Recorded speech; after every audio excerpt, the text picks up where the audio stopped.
बिस्मिल्लाहिर्रहमानिर्रहीम।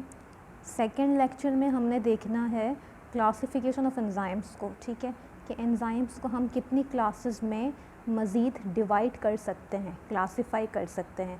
जैसे कि हमने प्रोटीन को किया था, ठीक है, on the basis of composition, on the basis of structure और on the basis of function, ठीक है। अब यहाँ पर एंजाइम की हमारे पास जो है वो 6 इम्पॉर्टेंट क्लासेस हैं। पहली है ऑक्सीडो रिडक्टेस, फिर है ट्रांसफरेस, फिर है हाइड्रोलेस, फिर है लाइएस और फिर है आइसोमेरेस और फिर लास्ट में हमारे पास है लाइगेस, ठीक है। तो ये तो नेम से ही ज़ाहिर है ऑक्सीडो रिडक्टेस।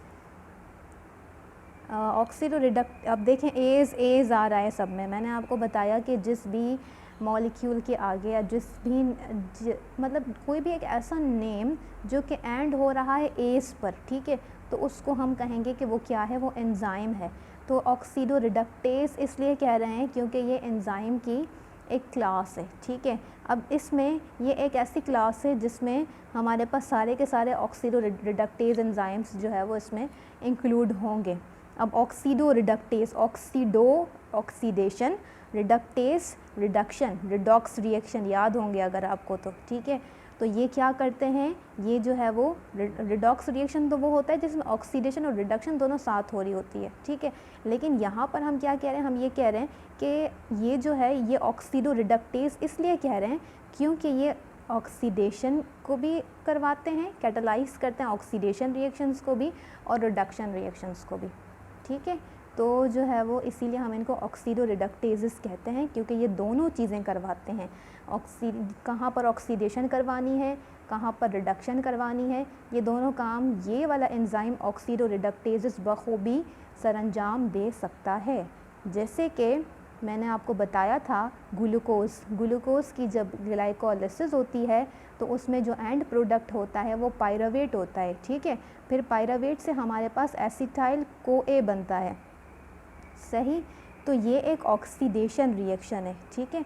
वो क्या करता है, ऑक्सीडो रिडक्टेजेस की मदद से पायरावेट डिहाइड्रोजनेज एंजाइम एक ऑक्सीडो रिडक्टेज एंजाइम है, ठीक है, जो क्या करता है, जो पायरावेट की ऑक्सीडेशन करवाता है किसमें, एसिटाइल CoA में, ठीक है। को एंजाइम ए हम इसलिए कह रहे हैं क्योंकि जो ये को एंजाइम ए है वो नॉन प्रोटीन पार्ट है, ठीक है, प्रोटीन का पार्ट नहीं है। और तो ये जो पायरावेट डिहाइड्रोजनेज है वो क्या करता है, वो कैटालाइज करवाता है पायरावेट को ऑक्सीडाइज करवाता है और प्रोड्यूस करता है एसिटाइल CoA। तो आपको इतना पता होना चाहिए कि ऑक्सीडो रिडक्टेजेस का फंक्शन क्या है। फंक्शन ये है कि वो कैटालाइज करवाते हैं ऑक्सीडेशन रिएक्शंस और रिडक्शन रिएक्शंस, ठीक है। इसकी एग्जांपल है हमारे पास बेस्ट पायरावेट डिहाइड्रोजनेज। ये पायरावेट डिहाइड्रोजनेज क्या करता है, ये ऑक्सीडेशन करवाता है किसकी, पायरावेट की एसिटाइल CoA में उसको कन्वर्ट करता है, ठीक है। अब ट्रांसफरेजेस क्या है, ट्रांसफरेजेस हमारे पास ऐसे एंजाइम्स हैं। ट्रांसफरेज देखो नाम से ही जाहिर है कि ये क्या करेगा, ये ट्रांसफ़र करवाएगा, ठीक है। ट्रांसफ़र क्या करवाएगा, किसी केमिकल ग्रुप को ट्रांसफ़र करवाएगा एक कंपाउंड से दूसरे कंपाउंड तक।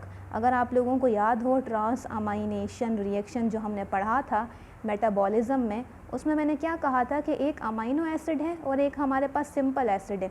अब क्या होता है कि जब ये ट्रांस अमाइनेज एंजाइम क्या करता है कि एक कंपाउंड से अमाइनो को उठा के दूसरे के ऊपर लगा देता है, ठीक है। अब प्रोडक्ट में क्या हुआ कि पहला वाला एसिड बन गया और दूसरा वाला अमाइनो एसिड बन गया। तो हम क्यों ऐसा कह रहे हैं, इसलिए ऐसा कह रहे हैं क्योंकि यहाँ पर ट्रांसफ़र ऑफ ग्रुप हो रहा है, ठीक है। तो ये कौन करवाते हैं, ये ट्रांसफरेज एंजाइम करवाते हैं और इसकी एग्जांपल है transaminase. Transaminase enzymes जो है वो ट्रांसफरेज की क्लास में आते हैं, ठीक है। ये सारी क्लासेस हैं, सही। अब इन क्लासेस में भी एग्जांपल्स हैं। जैसे कि आपकी एक क्लास है तो आपका हमने कह दिया कि ये बैच 1 है हमारा, ठीक है, ये सेमेस्टर 1 के बच्चे हैं। फिर हम कहेंगे ये सेमेस्टर 3 के बच्चे हैं, ये सेमेस्टर 5 के बच्चे हैं, ठीक है। तो क्लास तो आपकी एक ही है ना, अब उस क्लास में डिफरेंट स्टूडेंट्स हैं, ठीक है। इसी तरीके से ऑक्सीडो रिडक्टेज एक बहुत बड़ी क्लास है, उस क्लास में डिफरेंट एंजाइम्स हैं जो ऑक्सीडेशन और रिडक्शन करवा रहे हैं। ट्रांसफरेज एक क्लास है, ठीक है, उस क्लास में ट्रांस अमाइनेज एक एंजाइम है जो कि ट्रांसफ़र करवा रहा है, इसलिए हम उसको क्लासीफाई करते हैं अंडर ट्रांसफरेजेस। क्लियर, ठीक है। इसी तरीके से हाइड्रोलेस एक क्लास है।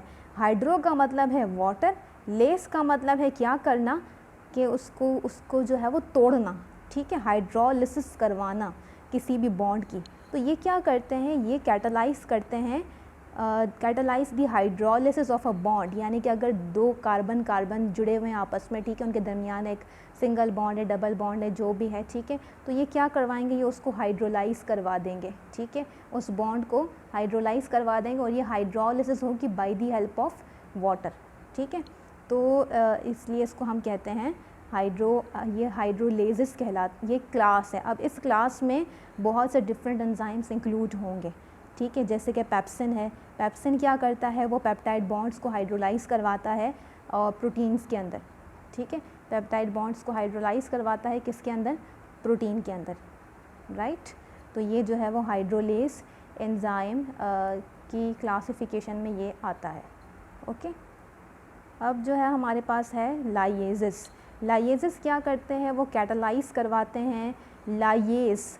अब ये आपने कंफ्यूज नहीं होना, ठीक है, लाइएस क्या करवाते हैं, ये कैटालाइज करवाते हैं, ये बॉन्ड को ब्रेक करवाएगा, ठीक है, किसी भी बॉन्ड को हमने ब्रेक करवाना है। लाइएस जो है वो लिसिस से निकला है, लिसिस का मतलब होता है ब्रेक डाउन करवाना, ठीक है। तो ऐसी क्लास है ये जिसमें हमारे पास ऐसे एंजाइम्स इंक्लूड या इन्वॉल्व होते हैं जो क्या करते हैं, जो बॉन्ड्स को ब्रेक करवाते हैं, ठीक है, बॉन्ड्स को क्या करते हैं, ब्रेक करते हैं। तो इसलिए हम उनको कहते हैं कि वो लाइएज है, ठीक है, वो कहीं वाटर की लिसिस नहीं हो रही, किसी और ग्रुप की लिसिस नहीं हो रही, ये सिंपल क्या कर रहा है, ये सिंपल तोड़ फोड़ कर रहा है, ठीक है, सिंपल ब्रेक डाउन हो रहा है यहाँ पर, इसीलिए हम इसको कह रहे हैं लाइएज। अब एक होता है आइसोमेरेज। आइसोमेरेज आपको पता है ना, आइसोमर क्या होते हैं, आइसोमर क्या होते हैं, ज़रा खुद से ये डेफिनेशन रिवाइज़ कीजिएगा, मैं पूछूंगी ऑनलाइन क्लास में, ठीक है, कि आइसोमर्स क्या होते हैं। अब ये जो क्लास है आइसोमेरेजिस, इसमें क्या होता है कि इसमें हमारे पास एक आइसोमर से एक कंपाउंड का, मतलब कि मैंने कहा था ना कि डिफरेंट आइसोमर्स होते हैं, ठीक है, तो ये आइसोमर्स बनाता है। जैसे ग्लूकोज है तो ग्लूकोज का दूसरा आइसोमर अगर बनाना है, ग्लूकोज 1 फॉस्फेट है, उसका अगर दूसरा आइसोमर बनाना है, ग्लूकोज 6 फॉस्फेट बनाना है, तो यहाँ पर जो एंजाइम इन्वॉल्व होगा वो आइसोमेरेज होगा, ठीक है, यानी आइसोमर बनाने में जो एंजाइम इन्वॉल्व होता है वो आइसोमेरेज होगा, ठीक है। इसी तरीके से लाइगेज क्या है, लाइगेज हमारे पास लाइगेज, ठीक है, वो क्या करवाता है, वो दो मॉलिक्यूल को आपस में जोड़ने का काम करता है, ठीक है, जैसे कि है डीएनए लाइगेज। डीएनए लाइगेज क्या करता है, जो दो फ्रेगमेंट्स होते हैं ना डीएनए के, उन दोनों को जोड़ने का काम करता है, उनके दरमियान फॉस्फोडाइस्टर बॉन्ड बनाता है और उनको आपस में जोड़ देता है। तो क्विज़ में अगर मैं ये पूछूं कि the class of the enzyme which involves in oxidation and reduction reactions is known as dash, तो आप लिखेंगे ऑक्सीडो रिडक्टेज, ठीक है। अगर मैं पूछूं the class of an enzyme that involves in isomer formation, तो आप लिखेंगे आइसोमेरेज। अगर मैं पूछूं कि the class of an enzyme that catalyse the breakage of the bonds, तो आप क्या लिखेंगे, या that promotes the breakage of the bond, तो आप लिखेंगे लाइएज, ठीक है। अगर मैं पूछूं कि the class of an enzyme that is responsible to transfer any chemical group from one molecule to another molecule, तो आप लिखेंगे ट्रांसफरेज। इसी तरीके से सारे होंगे। मैं इसकी एग्जांपल भी पूछ सकती हूँ, मैं पूछ सकती हूँ कि जो ये हमारे पास पेप्सिन है, pepsin is the type of dash और is classify under dash class, तो आप क्या लिखेंगे, कौन सी क्लास में ये आता है, ठीक है। इसके अलावा जो एग्जांपल्स बताई हैं, pyruvate dehydrogenase is an example of dash, तो आप लिखेंगे ऑक्सीडो रिडक्टेजेस, ठीक है। तो ये ज़रा एक एक लाइन में इनकी डेफिनेशंस आप लोगों ने याद कर लेनी है कि कौन सा क्या करता है, रट्टा नहीं मारना। देखो ऑक्सीडो रिडक्टेज नाम से ही जाहिर है, ठीक है, कि ऑक्सीडेशन रिडक्शन होगी, सही। अब ट्रांसफरेज नाम से ही जाहिर है, ठीक है, लाइएज नाम से ही जाहिर है, आइसोमेरेज नाम से ही जाहिर है, हाइड्रोलेज नाम ही बता रहा है कि क्या करेगा ये। लाइगेज लिसिस से निकला है, लाइगेज लाइगेशन यानी लाइगेट से निकला है, लाइगेशन का मतलब होता है जोड़ना, ठीक है, और आइसोमेरेज तो बहुत ही सिंपल है, सही। तो एक एक लाइन में एटलीस्ट कोशिश करें कि एक एक लाइन में आपको इनकी डेफिनेशन क्या हो, याद हो, ठीक है, एक एक लाइन में, ताकि अगर क्विज़ में क्वेश्चन आए फाइनल पेपर में इन 6 क्लासेस में से कोई एक क्लास उठा के मैं दे दूँ, तो आपको पता होना चाहिए कि कौन सी क्लास का क्या फंक्शन है, एटलीस्ट इतनी नो हाउ होनी चाहिए, ठीक है। अब एंजाइम एक्टिवेटर्स होते हैं कुछ और एंजाइम इनहिबिटर्स होते हैं कुछ। तो मेन डिफरेंस क्या है एंजाइम एक्टिवेटर में और एंजाइम इनहिबिटर में? मेन डिफरेंस ये है कि एक्टिवेटर, ठीक है, एक्टिवेटर क्या करेगा, एक्टिवेटर एक्टिवेट कर देगा, इनहिबिटर जो है वो इनहिबिट कर देगा, ठीक है। जैसे कि पंखा है, पंखा आपको ऑन करना है तो आप बटन ऑन करेंगे, बटन को स्टार्ट करेंगे तो पंखा जो है वो, बटन को ऑन करेंगे तो पंखा आपका चलने लगेगा, ठीक है।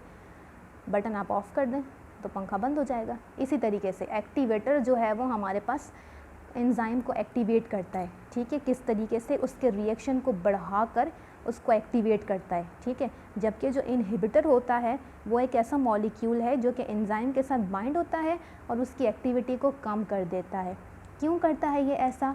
ये इसलिए करता है ऐसा क्योंकि मैंने आप लोगों को जब मेटाबॉलिज्म पढ़ाया था तब ये भी बताया था कि जैसे कि मैं अगर लेक्चर दे रही हूँ तो मुझे एनर्जी की ज़रूरत है, ठीक है। मैं अगर लेक्चर दे रही हूँ तो मुझे क्या है, मुझे एनर्जी की ज़रूरत है। आप अगर सुन रहे हैं बैठकर तो आपको एज सच इतनी एनर्जी की ज़रूरत नहीं है, ठीक है। तो मुझे एनर्जी की ज़रूरत है तो इसका मतलब कि वो वाले एंजाइम्स, वो वाले सारे एंजाइम्स जो कि मुझे एनर्जी प्रोवाइड करते हैं, वो सारे एंजाइम्स क्या होंगे, वो मेरी बॉडी में एक्टिवेट होंगे, ठीक है। वो एक्टिवेट होंगे, वो मुझे एनर्जी प्रोवाइड करेंगे, राइट। लेकिन अगर आपको एनर्जी की ज़रूरत नहीं है तो वो वाले एंजाइम्स जो आपकी बॉडी में एनर्जी बना रहे हैं वो थोड़ी देर के लिए क्या हो जाएंगे, इनहिबिट हो जाएंगे, ठीक है। इनहिबिट किस वजह से होंगे? इसलिए होंगे कि क्योंकि अभी ज़रूरत नहीं है। ज़रूरत नहीं है तो हम उखाड़ के नहीं फेंक रहे, हम थोड़ी देर के लिए जस्ट उसको क्या कर रहे हैं, थोड़ी देर के लिए जस्ट वो इनहिबिट हो रहे हैं, ठीक है। तो ये एक्टिवेटर और इनहिबिटर की एग्जांपल है। अब जैसे कि कुछ प्रोटीन्स हैं, पेप्टाइड्स हैं, लिपिड्स हैं, कुछ ऐसे स्मॉल मॉलिक्यूल्स हैं जो कि एज एन एंजाइम एक्टिवेटर के काम करते हैं, और कुछ हमारे पास एंजाइम इनहिबिटर्स हैं जिसकी एग्जांपल है सिप्रोफ्लेक्सेसिन, आइसोनाया, ये कंपाउंड्स हैं, डिफरेंट कंपाउंड्स हैं, ठीक है। कुछ हम ड्रग्स ले रहे होते हैं वो भी एज अ इनहिबिटर यूज़ होते हैं, ठीक है।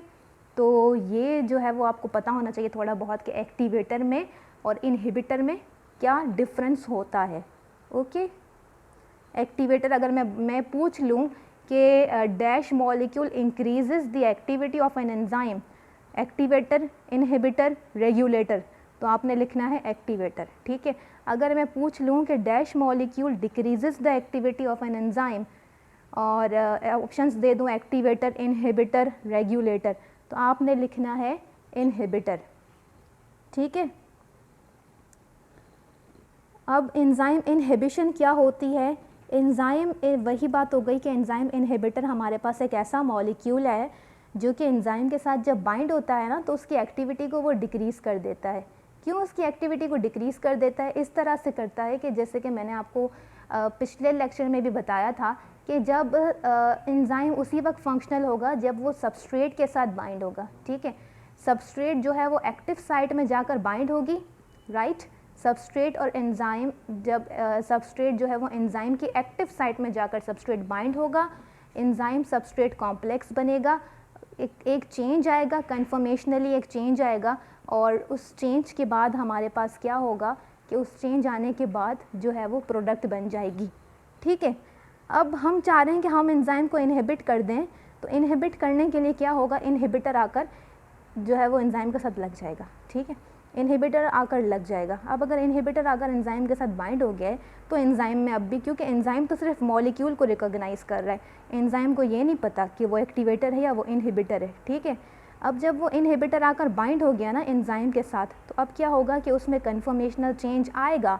कन्फर्मेशनल चेंज तो आएगा लेकिन कोई प्रोडक्ट नहीं बनेगी। क्यों? क्योंकि वो इनहिबिटर है, ठीक है। उसने इनहिबिट कर दिया एंजाइम को, उसकी एक्टिविटी को स्टॉप कर दिया, ठीक है।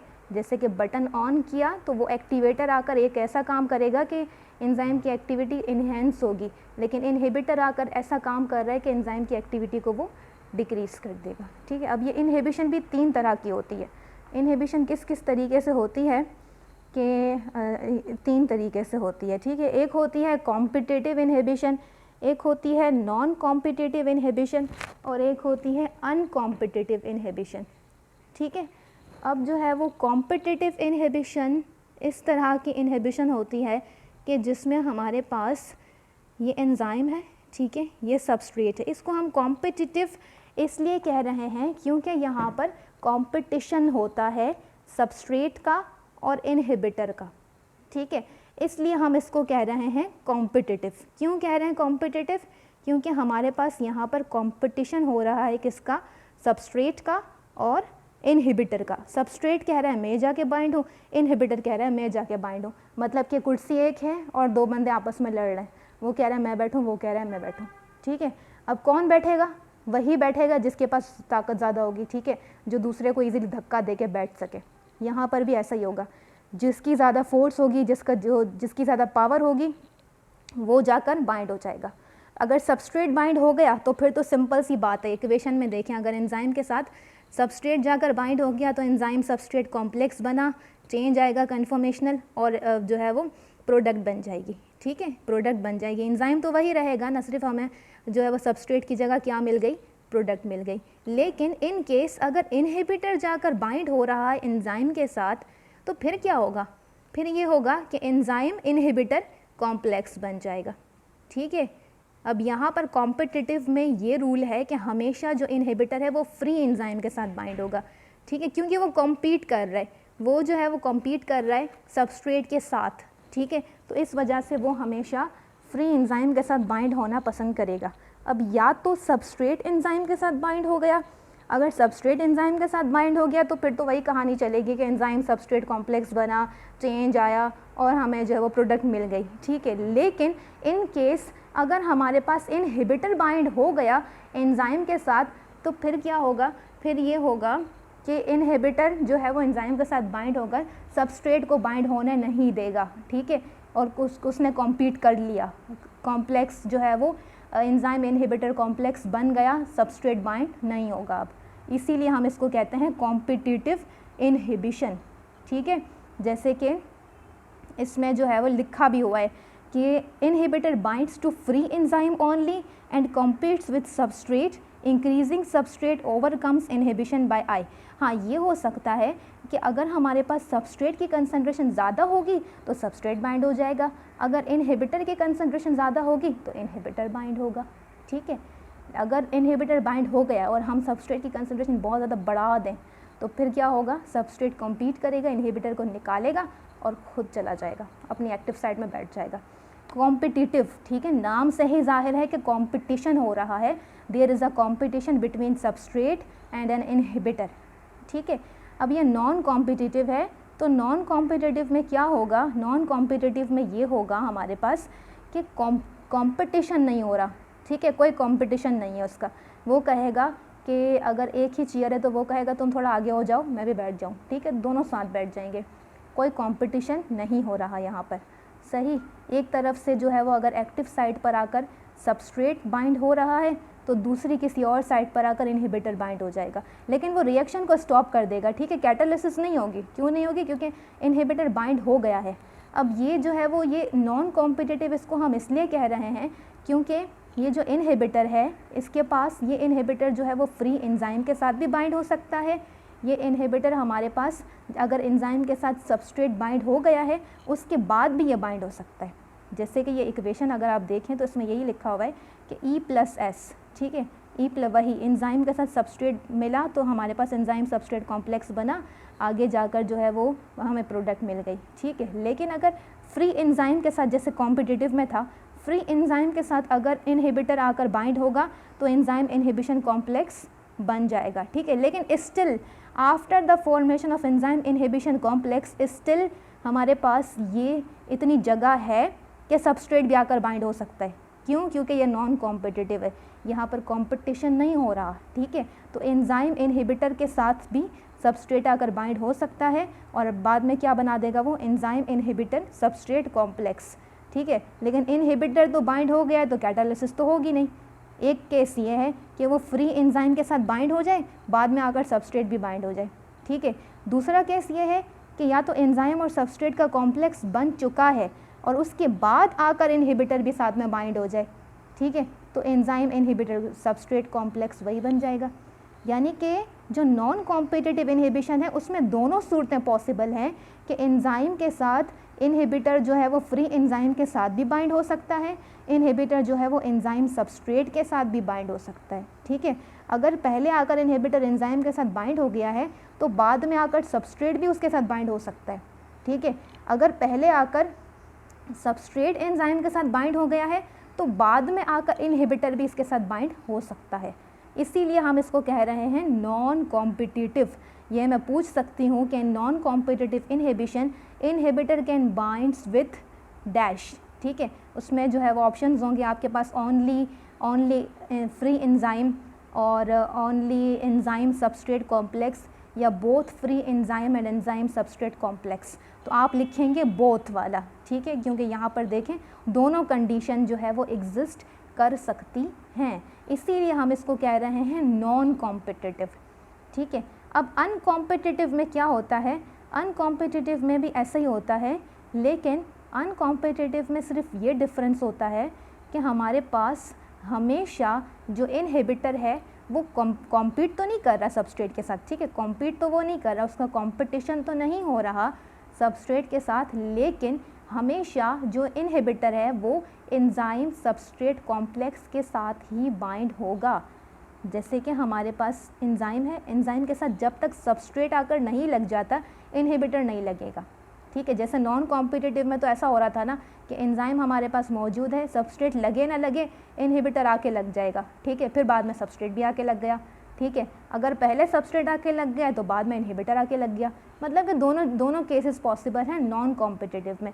लेकिन अनकॉम्पिटिटिव में सिर्फ और सिर्फ हमारे पास जो है वो ये होगा कि एंजाइम जब तक सबस्ट्रेट के साथ बाइंड नहीं हो जाता ना इनहिबिटर के साथ भी बाइंड नहीं होगा, इनहिबिटर उसके साथ आकर बाइंड नहीं होगा।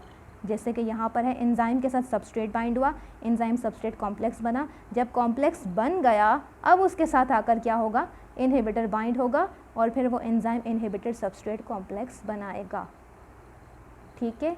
तो तीनों में डिफरेंस क्या हुआ, तीनों में डिफरेंस ये हुआ कि कॉम्पिटिटिव में कंपटीशन हो रहा है between substrate and an inhibitor, ठीक है, जिसकी कंसंट्रेशन ज़्यादा होगी वो जाके लगेगा, दोनों फ्री एंजाइम के साथ ही लगेंगे, या तो सबस्ट्रेट बोलेगा मैं लगूं या तो इनहिबिटर बोलेगा कि मैं लगूं, ठीक है, क्योंकि कॉम्पिटिटिव है, नाम से ही जाहिर है कि कंपटीशन हो रहा है, ठीक है। नॉन कॉम्पिटिटिव में क्या है, कोई कंपटीशन नहीं हो रहा, हो सकता है पहले अगर एंजाइम के साथ सबस्ट्रेट आकर लग गए तो बाद में इनहिबिटर आकर लग जाएगा, पहले अगर इनहिबिटर लग गया है तो बाद में सबस्ट्रेट लग जाएगा, कोई मसला नहीं है, ठीक है। दोनों केसेस पॉसिबल हैं, किसमें, नॉन कॉम्पिटिटिव में। अनकॉम्पिटिटिव में क्या होता है, अनकॉम्पिटिटिव में ये होता है कि फ्री एंजाइम के साथ कभी भी इनहिबिटर नहीं लगता, वो सिर्फ़ और सिर्फ उसी एंजाइम के साथ लगेगा जिसके साथ पहले से सबस्ट्रेट बाइंड हो, ठीक है। अनकॉम्पिटिटिव में ये होता है कि पहले सबस्ट्रेट बाइंड होगा फिर जो है वो इनहिबिटर आकर लगेगा, वरना वो लगेगा ही नहीं, ठीक है, जो है वो होगी नहीं इनहिबिशन, ओके। तो अब आपको ये पता हो जाना चाहिए कि जो है वो किस तरीके से ये तीनों चीज़ें होती हैं, ठीक है। ये तीनों इनहिबिशन में क्या क्या डिफरेंस है, कॉम्पिटिटिव में वाई कॉम्पिटिटिव को हम कॉम्पिटिटिव क्यों कहते हैं, इसलिए कहते हैं because there is a competition in between substrate and inhibitor, ठीक है। नॉन कॉम्पिटिटिव में there is no competition in between them, either substrate binds with enzyme और either inhibitor binds with enzyme, ठीक है, and inhibitor can also binds with ES complex, सारी जो है वो चीज़ें पॉसिबल हैं इसमें। लेकिन अनकॉम्पिटिटिव में क्या है, जैसे कि कॉम्पिटिटिव में जो है वो सिर्फ दोनों में से कोई एक लग रहा था, अनकॉम्पिटिटिव में ये है कि जब तक एंजाइम सबस्ट्रेट कॉम्प्लेक्स नहीं बन जाता इनहिबिटर आकर नहीं लगेगा, ठीक है। तो ये जो है वो जितना मैंने बताया उतना आपको याद रखना है, उसके बाद कोई कन्फ्यूजन है तो इंशाल्लाह हम उसको ऑनलाइन क्लास में डिस्कस कर लेंगे, ठीक है।